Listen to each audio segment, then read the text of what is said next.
Casse-tête, devinette, mots croisés. Mario Dumont a la solution à tout.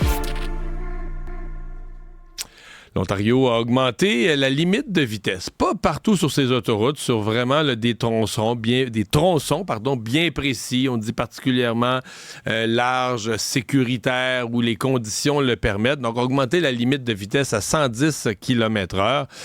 Ça fait réfléchir des gens ici au Québec. J'ai déjà vu Éric Duhem qui disait, bravo, il faut aller dans cette direction-là. Bertrand Godin, il est déjà allé plus vite que ça, lui. Pilote automobile, instructeur, conférencier, auteur et chroniqueur. Salut Bertrand. T'as-tu déjà dépassé ça, 110, toi? Ça t'es-tu déjà arrivé?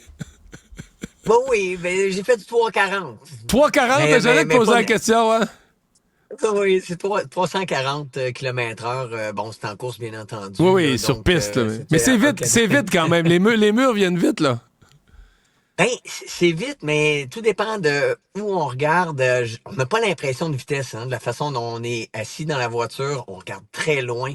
Donc, c'est un petit peu comme lorsqu'on est en avion, on regarde en bas, on se dit, coudonc, on avance-tu? Ouais. Disons, Ouais. c'est relatif à la vision.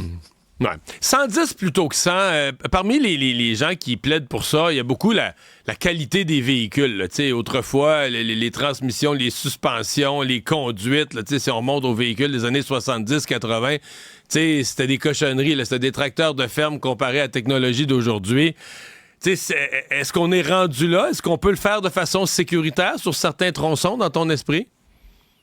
Je pense que la façon dont l'Ontario l'ont fait de brillante façon. Un petit peu comme en Allemagne sur les autobahns, on n'a pas toute l'autobahn qui est illimitée en vitesse. Il y a des tronçons où on peut se le permettre, des tronçons qui permettent justement qu'on ait une route qui est adéquate, c'est-à-dire que les routes soient en bonne condition, parce que oui, les voitures d'aujourd'hui sont nettement supérieures en performance de freinage, sauf qu'il n'y a pas juste le système de freinage qui est important, c'est justement le conducteur. Suit-il de près? Vous savez... c'est la pire mauvaise habitude de suivre dans le bumper. Moi, quelqu'un qui me suit de proche, là, ça m'énerve, il n'y a pas de mots. Oui, parce que, on n'a pas de marge de manœuvre. Donc, si vous voyez les choses bien à l'avance, à ce moment-là, vous n'êtes pas réactif, vous avez de l'efficacité au freinage. Mais l'habitude des gens qui suivent de très près, ça, c'est un problème. Donc, il faudrait que, oui, on augmente, mais en même temps qu'on dise aux automobilistes, vous allez devoir avoir plus de distance entre vous. Ça serait vraiment quelque chose pour aller dans le côté sécuritaire. Si on y va du côté économique, bien, c'est certain qu'on consomme plus à 110 qu'à 100. Oui. Ça, c'est certain. Il y en a qui vont dire ça. D'autres vont dire aussi que, le fait de mettre des panneaux va coûter quand même un certain budget. Sauf que, je pense que ça, c'est un choix de société. Et moi, personnellement, c'est certain qu'on regarde actuellement, les gens roulent bien au-delà du 100 km/h. J'allais te le dire. Il y a la limite qui est écrite sur la fiche. Moi, un policier m'a déjà expliqué que le 100, il sert... lui, comme policier, il sert, mettons, une journée de grande pluie, une journée de verglas, de dire, aujourd'hui, je vais t'arrêter à 103 parce que c'est débile d'aller à 103.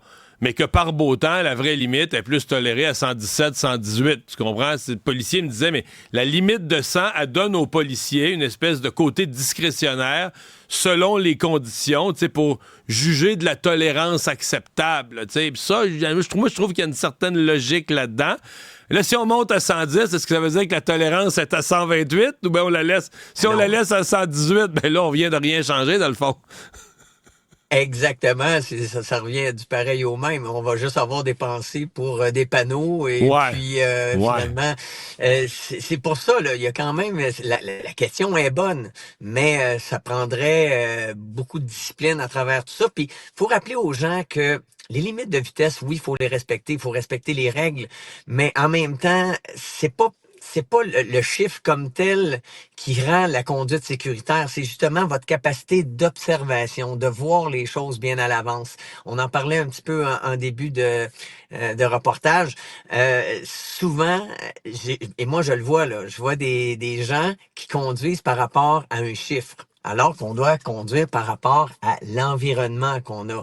Et l'environnement est changeante, donc, par exemple, l'hiver, lorsqu'on a justement des voiles blancs, mais les gens se disent, j'ai droit à 100, je roule à 100, sauf que ils voient pas, et quand ils arrivent freinés, en plus, ils n'ont pas l'adhérence, donc c'est pas juste un élément, la vitesse, c'est associé à beaucoup d'autres éléments qui entraient à la conduite.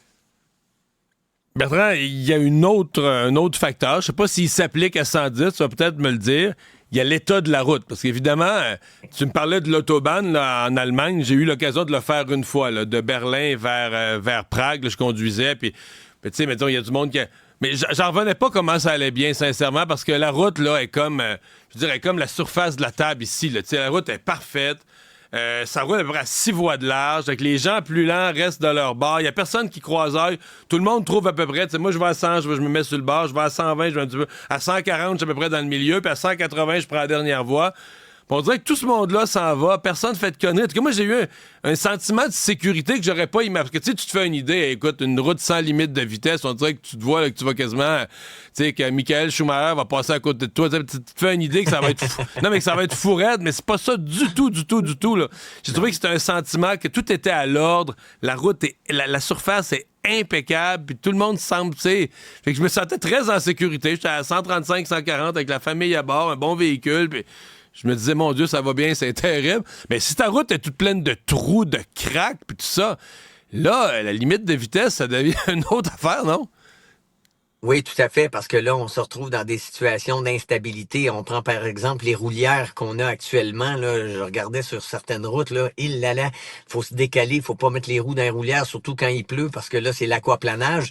Et souvent, lorsqu'il y a une différence d'adhérence entre la droite et la gauche, souvent les gens, quand ils sentent un dérapage, ils ont tendance à freiner. À ce moment-là, la voiture est encore plus instable.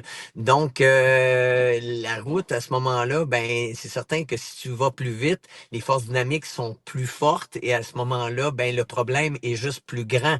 Et ça, c'est un bon point. Il faut que les routes soient vraiment adaptées au tronçon qu'on choisit d'augmenter la limite de vitesse. Ouais, ça au Québec, il y aurait un petit peu de travail, un petit peu d'investissement, un petit peu de travail à faire.